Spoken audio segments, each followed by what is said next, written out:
قوم لوط کی طرف بھیجے گئے ہیں، اور ان کی اہلیہ سارہ پاس ہی کھڑی تھی تو وہ ہنس پڑی۔ سو ہم نے ان کی زوجہ کو اسحاق کی اور اسحاق کے بعد یعقوب علیہ السلام کی بشارت دی۔ وہ کہنے لگے، وائے حیرانی، کیا میں بچہ جنوں گی حالانکہ میں بوڑھی ہو چکی ہوں اور میرے یہ شوہر بھی بوڑھے ہو گئے ہیں؟ بے شک یہ تو بڑی عجیب چیز ہے۔ فرشتوں نے کہا، کیا تم اللہ کی رحمت حکم پر تعجب کر رہی ہو؟ اے گھر والو، تم پر اللہ کی رحمت اور اس کی برکتیں ہیں، بے شک وہ قابل ستائش بزرگی والا ہے۔ کہ جب ابراہیم علیہ السلام سے خوف جاتا رہا اور ان کے پاس بشارت آ چکی تو ہمارے فرشتوں کے ساتھ قوم لوط کے بارے میں جھگڑنے لگے۔ بے شک ابراہیم علیہ السلام بڑے متحمل مزاج، آہوزاری کرنے والے، ہر حال میں ہماری طرف رجوع کرنے والے تھے۔ فرشتوں نے کہا، اے ابراہیم، اس بات سے درگزر کیجیے، بے شک اب تو آپ کے رب کا حکم عذاب آ پہنچا ہے اور انہیں عذاب پہنچنے ہی والا ہے جو پلٹایا نہیں جا سکتا۔ اور جب اللہ تعالیٰ کی طرف سے بھیجے ہوئے فرشتے لوط علیہ السلام کے پاس آئے تو وہ ان کے آنے سے پریشان ہوئے اور ان کے باعث ان کی طاقت کمزور پڑ گئی اور کہنے لگے، یہ بہت سخت دن ہے۔ فرشتے نہایت خوبرو تھے اور حضرت لوط علیہ السلام کو اپنی قوم کی بری عادت کا علم تھا، سو ممکنہ فتنہ کے اندیشہ سے پریشان ہوئے۔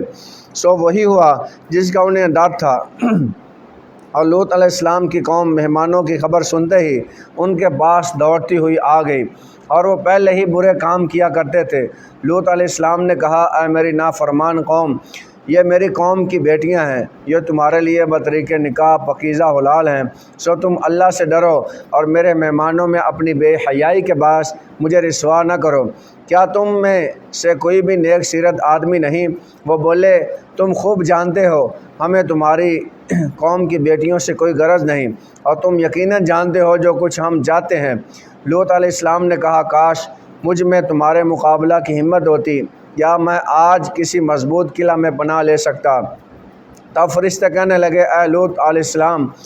ہم آپ کے رب کے بھیجے ہوئے ہیں، یہ لوگ تم تک ہرگز نہیں پہنچ سکیں گے، بس آپ اپنے گھر والوں کو رات کے کچھ حصہ میں لے کر نکل جائیں، اور تم میں سے کوئی مڑ کر پیچھے نہ دیکھے، مگر اپنی عورت کو ساتھ نہ لینا، یقیناً اسے بھی وہی عذاب پہنچنے والا ہے جو انہیں پہنچے گا۔ بے شک ان کے عذاب کا مقررہ وقت صبح کا ہے، کیا اس صبح قریب نہیں ہے؟ پھر جب ہمارا حکم عذاب آ پہنچا تو ہم نے الٹ کر دیا اس بستی کے اوپر کے حصے کو نچلا حصہ کر دیا، اور ہم نے اس پر پتھر اور پکی ہوئی مٹی کے کنکر برسائے جو پے در پے اور تہ بتہ گرتے رہے،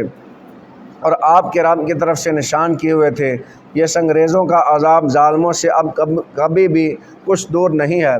وَإِلَىٰ مَدْيَنَ أَخَاهُمْ شُعَيْبًا، یہاں پر اللہ تعالیٰ نے اس بات کا تذکرہ فرمایا کہ اللہ تعالیٰ نے مدین کی طرف ان کے بھائی حضرت شعیب علیہ السلام کو بھیجا، اور ہم نے اہل مدین کی طرف ان کے بھائی شعیب علیہ السلام کو بھیجا۔ انہوں نے کہا، اے میری قوم، اللہ کی عبادت کرو، تمہارے لیے اس کے سوا کوئی معبود نہیں، اور ناپ اور تول میں کمی مت کیا کرو، بے شک میں تمہیں آسودہ حال دیکھتا ہوں، اور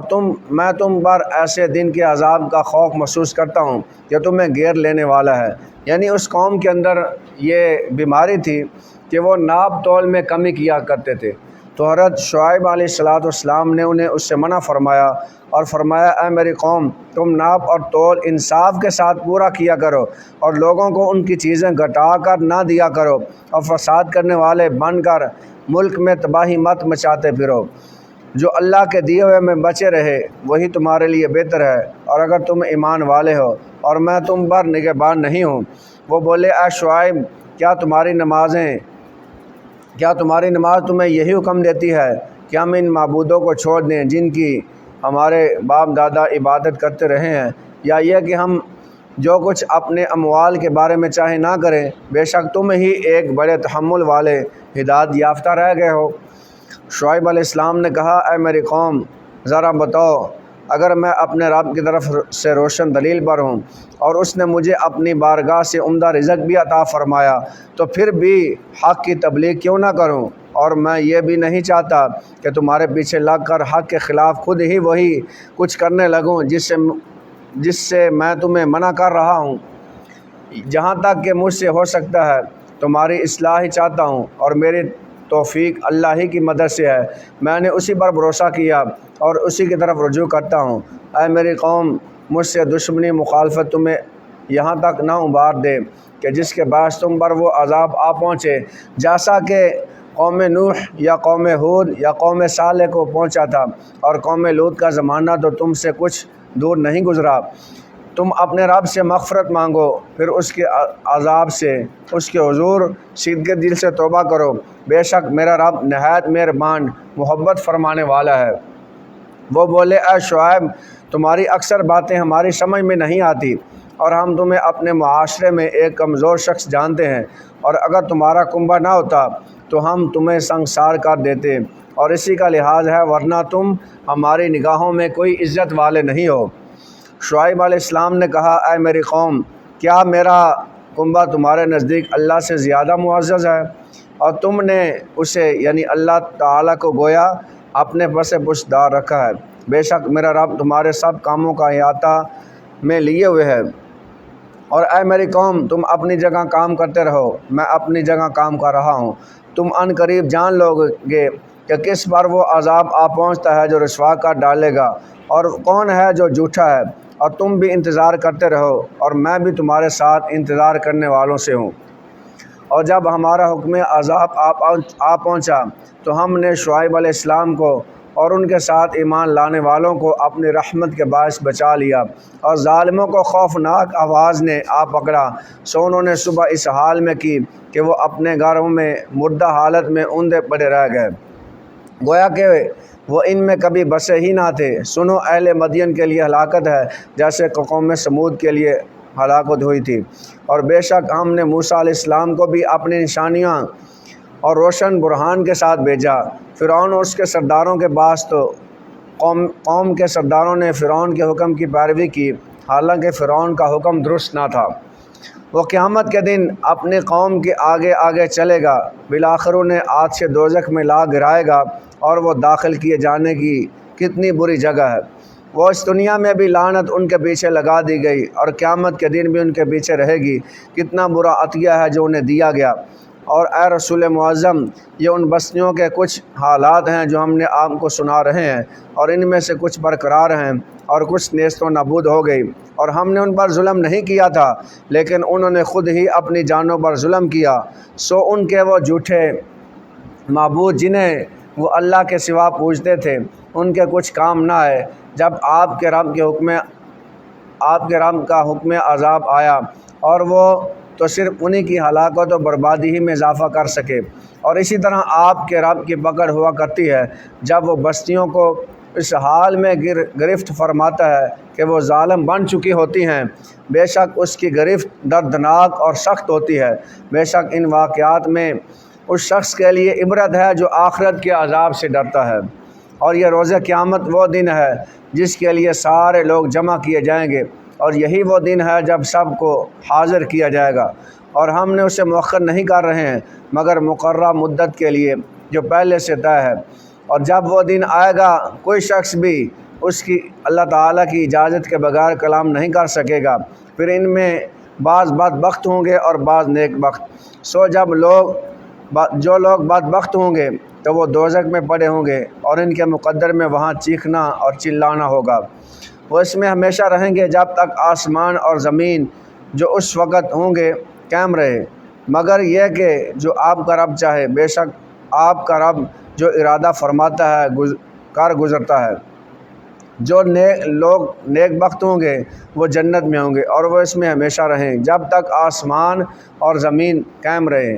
مگر یہ کہ جو آپ کا رب چاہے، یہ وہ عطا ہوگی جو کبھی ختم نہ ہوگی۔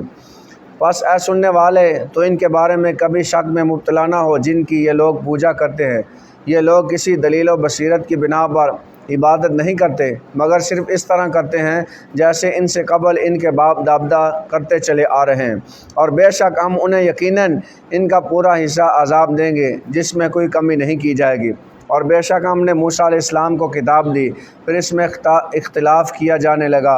اور اگر آپ کے رب کی طرف سے ایک بات پہلے صادر نہ ہو چکی ہوتی تو ان کے درمیان ضرور فیصلہ کر دیا گیا ہوتا، اور یقیناً اس قرآن کے بارے میں اضطراب انگیز شک میں مبتلا ہیں، اور بے شک آپ کا رب ان سب کو ان کے اعمال کا پورا بدلہ دے گا۔ وہ جو کچھ کر رہے ہیں یقیناً وہ اس سے خوب آگاہ ہیں۔ بس آپ ثابت قدم رہیے جیسا کہ آپ کو حکم دیا گیا ہے، اور وہ بھی ثابت قدم رہے جس نے آپ کی معیت میں اللہ کی طرف رجوع کیا ہے۔ اور اے لوگو، تم سرکشی نہ کرنا، بے شک تم جو کچھ کرتے ہو وہ اسے خوب دیکھ رہا ہے۔ اور تم ایسے لوگوں کی طرف مت جھکنا جو ظلم کر رہے ہیں، ورنہ تمہیں آگ سے دوزخ آ چھوئے گی، اور تمہارے لیے اللہ کے سوا کوئی مددگار نہ ہوگا، پھر تمہاری مدد بھی نہیں کی جائے گی۔ اور آپ دن کے دونوں کناروں میں اور رات کے کچھ حصوں میں نماز قائم کیجیے، بے شک نیکیاں برائیوں کو مٹا دیتی ہیں، اور یہ نصیحت قبول کرنے والوں کے لیے نصیحت ہے۔ اور آپ صبر کریں، بے شک نیکوکاروں کا اجر اللہ تعالیٰ ضائع نہیں فرماتا۔ سو تم سے پہلوں کی امتوں میں ایسے صاحبان فضل و خیر کیوں نہ ہوئے جو لوگوں کو زمین میں فساد انگیزی سے روکتے،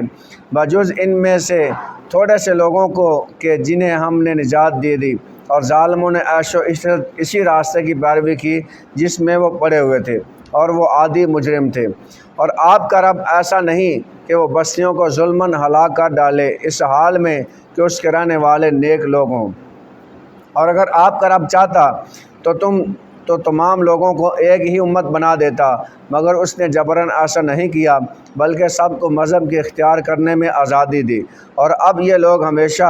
اختلاف کرتے رہیں گے، سوائے اس شخص کے جس پر آپ کا رب رحم فرمائے، اور اسی لیے اس نے انہیں پیدا فرمایا ہے، اور آپ کے رب کا فرمان پورا ہو چکا۔ بے شک دوزخ کو جنوں اور انسانوں میں سے سب اہل باطل سے ضرور بھر دوں گا، اور ہم نے رسولوں کو خبروں میں سے سب حالات آپ کو سنا رہے ہیں، جس سے ہم آپ کے قلب اطہر کو تقویت دیتے ہیں، اور آپ کے پاس اس صورت میں حق اور نصیحت آئی ہے، اور اہل ایمان کے لیے عبرت و یاد دہانی ہے۔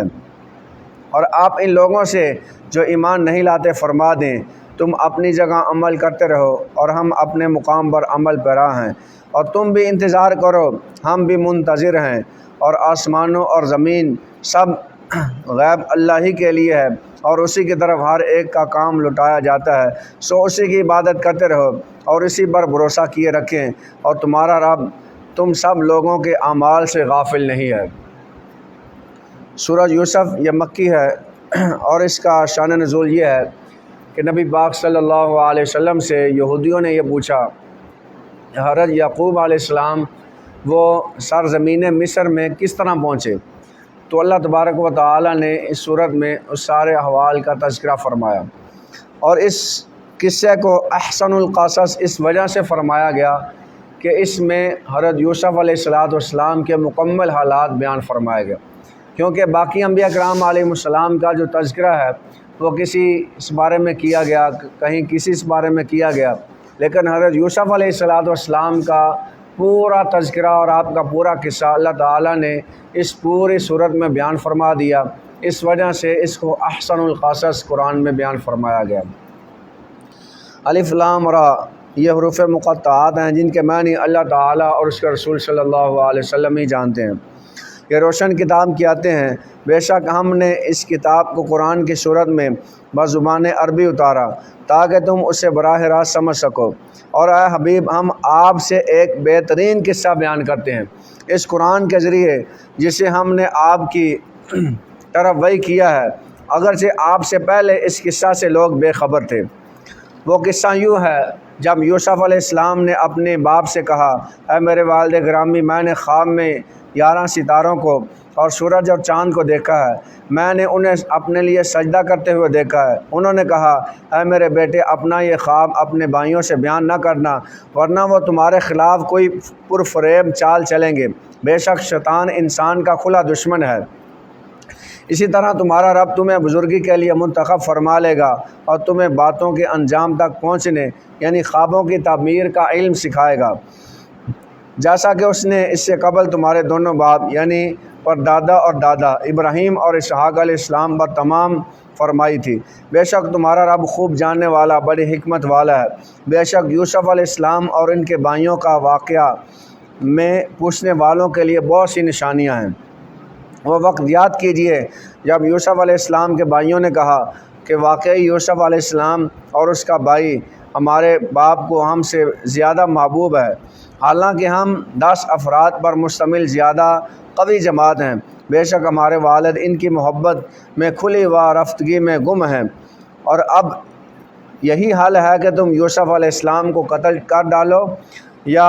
دور کسی غیر معلوم علاقہ میں پھینکو، اسی طرح تمہارے باپ کی توجہ خالصتاً تمہاری طرف ہو جائے گی، اور اس کے بعد تم توبہ کر کے صالحین کی جماعت بن جانا۔ ان میں سے ایک کہنے والے نے کہا، تم یوسف علیہ السلام کو قتل مت کرو اور اسے کسی تاریک کنویں کی گہرائی میں ڈال دو، اور اسے کوئی راہگیر مسافر اٹھا لے جائے گا۔ اگر تم کچھ کرنے والے ہو تو یہ کرو۔ انہوں نے کہا، اے ہمارے باپ، آپ کو کیا ہو گیا ہے؟ آپ یوسف علیہ السلام کے بارے میں ہم پر اعتبار نہیں کرتے، حالانکہ ہم یقینی طور پر اس کے خیر خواہ ہیں۔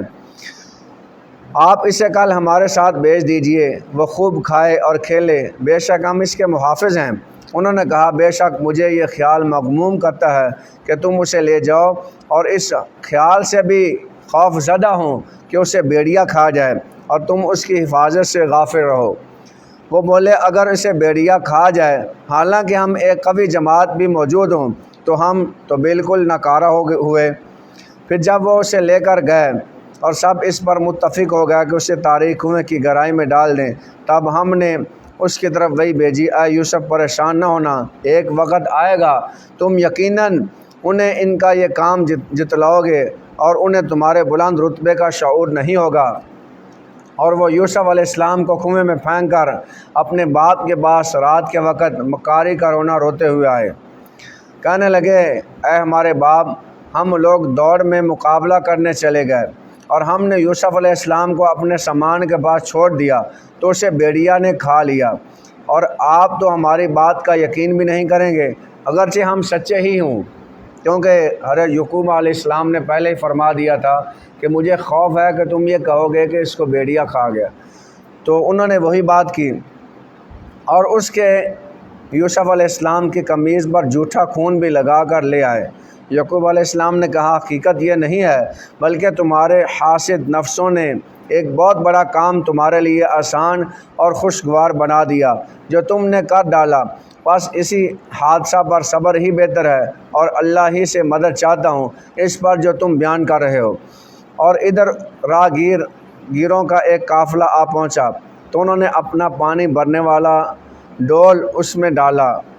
تو وہ بول اٹھا، خوشخبری ہو، یہ ایک لڑکا ہے۔ انہوں نے اسے قیمتی سامان تجارت سمجھتے ہوئے چھپا لیا، اور اللہ ان کاموں کو جو وہ کر رہے تھے خوب جاننے والا ہے۔ اور یوسف علیہ السلام کے بھائیوں نے جو موقع پر آ گئے تھے اسے اپنا مغوڑا غلام کہہ کر انہی کے ہاتھوں بہت کم قیمت، گنتی کے چند درہموں کے عوض بیچ ڈالا، کیونکہ وہ راہگیر اس یوسف علیہ السلام کے خریدنے کے بارے میں پہلے ہی بے رغبت تھے۔ پھر راہگیروں نے اسے مصر لے جا کر بیچ دیا، اور مصر کے اس شخص نے اسے خریدا تھا، اس کا نام قطفیر تھا، اور وہ بادشاہ مصر ریان بن ولید کا وزیر خزانہ تھا۔ اسے عرف عام میں عزیز مصر کہتے تھے۔ اس نے اپنی بیوی زلیخا سے کہا، اے عزت و اکرام سے ٹھہراؤ، شاید یہ ہمیں نفع پہنچائے یا ہم اسے اپنا بیٹا بنا لیں۔ اور اس طرح ہم نے یوسف علیہ السلام کو زمین مصر میں استحکام بخشا، اور یہ اس لیے کہ ہم اسے باتوں کے انجام تک پہنچنے یعنی علم تعبیر رؤیا سکھائیں، اور اللہ اپنے کام پر غالب ہے لیکن اکثر لوگ نہیں جانتے۔ اور جب وہ اپنے کمال شباب کو پہنچ گیا تو ہم نے اسے حکم نبوت اور علم تعبیر عطا فرمایا، اور اسی طرح ہم نیکوکاروں کو صلہ بخشے کرتے ہیں۔ اور اس عورت زلیخا نے جس کے گھر میں وہ رہتے تھے آپ سے آپ کی ذات کی شدید خواہش کی، اور اس نے دروازے بھی بند کر دیے اور کہنے لگی، جلدی آ جاؤ، میں تم سے کہتی ہوں۔ یوسف علیہ السلام نے کہا، اللہ کی بنا، بے شک وہ تمہارا شوہر ہے، میرا مربی ہے، اس نے مجھے بڑی عزت سے رکھا ہے، بے شک ظالم لوگ فلاح نہیں پائیں گے۔ یوسف علیہ السلام نے انکار کر دیا، اور بے شک اس زلیخا نے تو ان کا ارادہ کر ہی لیا تھا، شاید وہ بھی اس کا قصد کر لیتے اگر انہیں اپنے رب کی روشن دلیل کو نہ دیکھا ہوتا۔ اس طرح اس لیے کیا گیا کہ ہم ان سے تکلیف اور بے حیائی دونوں کو دور رکھیں، بے شک ہمارے چنے ہوئے برگزیدہ بندوں میں سے تھے۔ اور دونوں دروازے کی طرف دوڑے آگے پیچھے، اور اس زلیخا نے ان کی قمیص پیچھے سے پھاڑ ڈالی، اور دونوں نے اس کے خاوند عزیز مصر کو دروازے کے قریب پا لیا۔ وہ فوراً بول اٹھی، اس شخص کی سزا جو تمہاری بیوی کے ساتھ برائی کا ارادہ کرے کیا ہو سکتی ہے، سوائے اس کے کہ وہ قید کر دیا جائے یا اسے دردناک عذاب دیا جائے۔ یوسف علیہ السلام نے کہا، نہیں، بلکہ اس نے خود مجھ سے مطلب براری کے لیے مجھے پھسلانا چاہا، اور اتنے میں خود اس کے گھر والوں میں سے ایک گواہ نے، جو شیر خوار بچہ تھا، گواہی دی، اگر اس قمیض کا آگے سے پھٹا ہوا ہے تو یہ سچی ہے اور وہ جھوٹوں میں سے ہیں، اگر اس قمیض پیچھے سے پھٹا ہوا ہے، اس کا قمیض پیچھے سے پھٹا ہوا ہے تو یہ جھوٹی ہے اور یوسف علیہ السلام سچوں میں سے ہیں۔ پھر جب اس عزیز مصر نے ان کا قمیض دیکھا تو وہ پیچھے سے پھٹا ہوا تھا، تو اس نے کہا، بے شک یہ تم عورتوں کا فریب ہے، یقیناً تم عورتوں کا فریب بڑا خطرناک ہوتا ہے۔ یوسف علیہ السلام سے کہا، اے یوسف، تم اس بات سے درگزر کرو، اے زلیخا، تو اپنے گناہ کی معافی مانگ، بے شک تو ہی خطا کاروں میں سے تھی۔ اور شہر میں امراء کی کچھ عورتوں نے کہنا شروع کر دیا کہ عزیز کی بیوی اپنے غلام کو اس سے مطلب براری کے لیے پھسلاتی ہے، اس غلام کی محبت اس کے دل میں گھر کر گئی ہے، بے شک ہم اسے کھلی گمراہی میں دیکھ رہی ہیں۔ پس جب اس زلیخا نے ان کی مکارانہ باتیں سنی تو انہیں بلوا بھیجا اور ان کے لیے مجلس آراستہ کی، پھر ان کے سامنے پھر رکھ دیے اور ان میں سے ہر ایک کو ایک ایک چھری دے دی، اور یوسف علیہ السلام سے درخواست کی کہ ذرا ان کے سامنے سے ہو کر نکل جاؤ تاکہ انہیں بھی میری کیفیت کا سبب معلوم ہو جائے۔ سو جب انہوں نے یوسف علیہ السلام کے حسن زیبا کو دیکھا تو اس کے جلوہ جمال کی بڑائی کرنے لگی، اور وہ مدہوشی کے عالم میں پھل کاٹنے کے بجائے اپنے ہاتھ کاٹ بیٹھی، اور دیکھ لینے کے بعد بے ساختہ بول اٹھی، اللہ کی بنا یہ تو بشر نہیں ہے، یہ تو بس کوئی برگزیدہ فرشتہ یعنی عالم بالا سے اترا ہوا نور کا پیکر ہے۔ زلیخا کی تدبیر کامیاب ہو گئی، تب وہ بولی، یہی وہ پیکر نور ہے جس کے بارے میں تم مجھے ملامت کرتی تھی، اور بے شک میں نے اپنی خواہش کی شدت میں اسے بسلانے کی کوشش کی، مگر وہ سراپا عصمت ہی رہا، اور اگر اب بھی اس نے وہ نہ کیا جو میں اسے کہتی ہوں تو وہ ضرور قید کیا جائے گا اور وہ یقیناً بے ابرو کیا جائے گا۔ اب زنان مصر نے بھی زلیخا کی امنوا بن گئی تھی۔ یوسف علیہ السلام نے سب کی باتیں سن کر عرض کی، اے میرے رب، مجھے قید خانہ اس کام سے کہیں زیادہ محبوب ہے جس کی طرف مجھے یہ بلاتی ہیں، اور اگر تو نے ان کے مکر کو مجھ سے نہ پھیرا تو میں ان باتوں کی طرف مائل ہو جاؤں گا اور میں نادانوں میں سے ہو جاؤں گا۔ سو ان کے رب نے ان کی دعا قبول فرما لی اور عورتوں کے مکر و فریب کو ان سے دور کر دیا، بے شک وہ خوب سننے والا، خوب جاننے والا ہے۔ پھر انہیں یوسف علیہ السلام کی پاک بازی کی نشانیاں دیکھ لینے کے بعد بھی یہی مناسب معلوم ہوا کہ اسے ایک مدت تک قید کر دیں تاکہ عوام میں اس واقعہ کا چرچا ختم ہو جائے۔ اور ان کے ساتھ جب انہوں نے حضرت یوسف علیہ السلام کو قید کیا تو یوسف علیہ السلام کے ساتھ قید خانے میں 2 اور بھی قیدی تھے، اور انہوں نے خواب دیکھے مختلف قسم کے، اس کا آگے تذکرہ آ رہا ہے۔ اور ان کے ساتھ 2 جوان بھی قید خانے میں داخل ہوئے۔ ان میں سے ایک نے کہا، میں نے اپنے آپ کو خواب میں دیکھا ہے کہ میں انگور سے شراب نچوڑ رہا ہوں، اور دوسرے نے کہا کہ میں نے اپنے آپ کو خواب میں دیکھا ہے کہ میں اپنے سر پر روٹیاں اٹھائے ہوئے ہوں اور اس سے پرندے کھا رہے ہیں۔ اے یوسف، ہمیں اس کی تعبیر بتائیے، بے شک ہم آپ کو نیک لوگوں میں سے دیکھ رہے ہیں۔ یوسف علیہ السلام نے کہا، جو کھانا روز تمہیں کھلایا جاتا ہے وہ تمہارے پاس آنے بھی نہ پائے گا کہ تم دونوں کو اس کی تعبیر تمہارے پاس اس کے آنے سے قبل بتا دوں گا۔ یہ تعبیر ان علوم میں سے ہے جو میرے رب نے مجھے سکھائے ہیں، بے شک میں نے اس قوم کا مذہب شروع ہی سے چھوڑ رکھا ہے جو اللہ پر ایمان نہیں لاتے اور وہ آخرت کے بھی منکر ہیں، اور میں نے تو اپنے باپ دادا ابراہیم اور اسحاق اور یعقوب علیہ السلام کے دین کی پیروی کر رکھی ہے۔ ہمیں کوئی حق نہیں کہ ہم کسی چیز کو بھی اللہ کے ساتھ شریک ٹھہرائیں۔ یہ توحید ہم پر اور لوگوں پر اللہ کا خاص فضل ہے، لیکن اکثر لوگ شکر ادا نہیں کرتے۔ اے میرے قید خانوں کے دونوں ساتھیوں، بتاؤ کیا الگ الگ بہت سے معبود بہتر ہیں یا ایک اللہ ہی سب پر غالب ہے؟ تم حقیقت میں اللہ کے سوا کسی کی عبادت نہیں کرتے مگر چند ناموں کی جو تم نے خود اور تمہارے باپ دادا نے اپنے پاس رکھ لیے ہیں۔ اللہ نے ان کی کوئی سند نہیں اتاری۔ حکم کا اختیار صرف اللہ کو ہے، اسی نے حکم فرمایا ہے کہ تم اس کے سوا کسی کی عبادت نہ کرو، یہی سیدھا راستہ ہے، لیکن اکثر لوگ نہیں جانتے۔ اے میرے قید خانہ کے دونوں ساتھیوں، تم میں سے ایک کے خواب کی تعبیر یہ ہے کہ وہ اپنے مربی یعنی بادشاہ کو شراب پلایا کرے گا، اور رہا دوسرا کہ جس نے سر پر روٹیاں دیکھی ہیں تو وہ پھانسی دیا جائے گا، پھر پرندے اس کے سر سے گوشت نوچ کر کھائیں گے۔ قطعی فیصلہ کر دیا گیا جس کے بارے میں تم دریافت کرتے ہو۔ یوسف علیہ السلام نے اس شخص سے کہا جسے ان دونوں میں سے رہائی پانے والا سمجھا کہ اپنے بادشاہ کے پاس میرا ذکر کر دینا، شاید اسے یاد آ جائے کہ ایک اور بے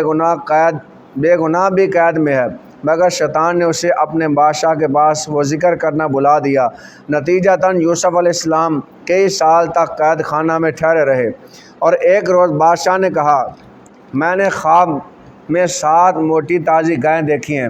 انہیں 7 دبلی پتلی گائیں کھا رہے ہیں، اور 7 سبز خوشے دیکھے ہیں، اور دوسرے 7 ہی خشک، اور اے درباریوں مجھے میرے خواب کا جواب دو اور اس کی تعبیر بیان کرو۔ انہوں نے کہا، یہ بڑے شان خوابیں ہیں اور ہم بڑے شان خوابوں کی تعبیر نہیں جانتے۔ اور وہ شخص جو ان دونوں میں سے رہائی پا چکا تھا، جسے یوسف علیہ السلام نے فرمایا تھا کہ بادشاہ کو کہنا کہ قید خانے میں ایک اور بھی بے گناہ قیدی موجود ہے، تو اس کو بھول گیا۔ جب بادشاہ نے خواب کی تعبیر پوچھی تو پھر اس کو یاد آیا۔ وہ شخص جو ان دونوں میں سے رہائی پا چکا تھا بولا، اب اسے ایک مدت کے بعد یوسف علیہ السلام کے ساتھ کیا ہوا وعدہ یاد آ گیا کہ میں تمہیں اس کی تعبیر بتاؤں گا، سو تم مجھے یوسف علیہ السلام کے پاس بھیجو۔ وہ قید خانہ میں پہنچ کر کہنے لگا، اے یوسف، اے صدق مجسم، آپ ہمیں اس خواب کی تعبیر بتا دیں کہ 7 موٹی گائیں ہیں جنہیں 7 دبلی گائیں کھا رہی ہیں، اور 7 سبز خوشے ہیں اور دوسرے 7 خشک، تاکہ یہ تعبیر لے کر واپس لوگوں کے پاس جاؤں، شاید انہیں آپ کی قدر و منزلت معلوم ہو جائے۔ یوسف علیہ السلام نے فرمایا، تم لوگ دائمی عادت کے مطابق مسلسل 7 برس تک کاشت کرو گے، سو جو کھیتی تم کاٹا کرو گے اسے اس کے خوشوں میں ہی ذخیرہ کے طور پر رکھتے رہنا، مگر تھوڑا سا نکال لینا جیسے تم ہر سال کھا لو۔ پھر اس کے بعد 7 سال بہت سخت خشک سالی کے آئیں گے، اور وہ اس ذخیرہ کو کھا جائیں گے جو تم ان کے لیے پہلا جمع کرتے رہے تھے، مگر تھوڑا سا بچ جائے گا جو تم محفوظ کر لو گے۔ پھر اس کے بعد 1 سال آئے گا جس میں لوگوں کو خوب بارش دی جائے گی، اور وہ اس سال اس قدر پھل ہوں گے کہ لوگ اس میں پھلوں کا رس نچوڑیں گے۔ اور یہ تعبیر سنتے ہی بادشاہ نے کہا، یوسف علیہ السلام کو فوراً میرے پاس لے آؤ۔ پس جب یوسف علیہ السلام کے پاس قاصد آیا تو انہوں نے فرمایا، اے بادشاہ کے پاس لوٹ جاؤ اور اس سے یہ پوچھو کہ ان عورتوں کا اب کیا حال ہے جنہوں نے اپنے ہاتھ کاٹ ڈالے تھے، بے شک میرا رب ان کے مکر و فریب کو خوب جاننے والا ہے۔ بادشاہ نے زلیخا سمیت عورتوں کو بلا کر پوچھا، تم پر کیا بیتا تھا جب تم سب نے یوسف علیہ السلام کو ان کی راست روی سے بہکانا چاہا تھا؟ بتاؤ وہ معاملہ کیا تھا؟ وہ سب بیک زبان بولی، اللہ کی پناہ، ہم نے تو یوسف علیہ السلام میں کوئی برائی نہیں پائی۔ عزیز مصر کی بیوی زلیخا بھی بول اٹھی، اب تو حق آشکار ہو چکا ہے، حقیقت یہ ہے کہ میں نے ہی انہیں اپنے مطلب براری کے لیے پھسلانا چاہا تھا، اور بے شک وہی سچے ہیں۔ یوسف علیہ السلام نے فرمایا، میں نے یہ اس لیے کیا ہے کہ وہ عزیز مصر جو میرا محسن و مربی تھا جان لے کہ میں نے اس کی غیابت میں پس پشت اس کی کوئی خیانت نہیں کی، اور بے شک اللہ خیانت کرنے والوں کے مکر و فریب کو کامیاب نہیں ہونے دیتا۔ وما علینا الا البلاغ المبین۔ بسم اللہ الرحمن الرحیم، اللہم صلی علی سیدنا و مولانا محمد وآلہ واصحابہ وبارک وسلم علیہ۔ ربنا آتنا فی الدنیا حسنۃ وفی الآخرۃ حسنۃ وقنا عذاب النار وقنا عذاب القبر وقنا عذاب الحشر وقنا حساب المیزان۔ یا رب العالمین، جو اسبارہ تلاوت کیا گیا، جن احباب نے سنا، اس کا ترجمہ بڑا سنا، یا اللہ اس تمام کو اپنی بارگاہ میں شرف قبولیت عطا فرما۔ ہم سب کو قرآن پاک پڑھنے، سمجھنے اور اس پر عمل کرنے کی توفیق عطا فرما۔ یا رب العالمین، سب کو اس پر جزائے خیر عطا فرما۔ وَفَوِّضُوا أُمُورَنَا إِلَى اللَّهِ إِنَّ اللَّهَ بَصِيرٌ بِالْعِبَادِ وصلی اللہ تعالی علی حبیبہ محمد وآلہ وأصحابہ اجمعین۔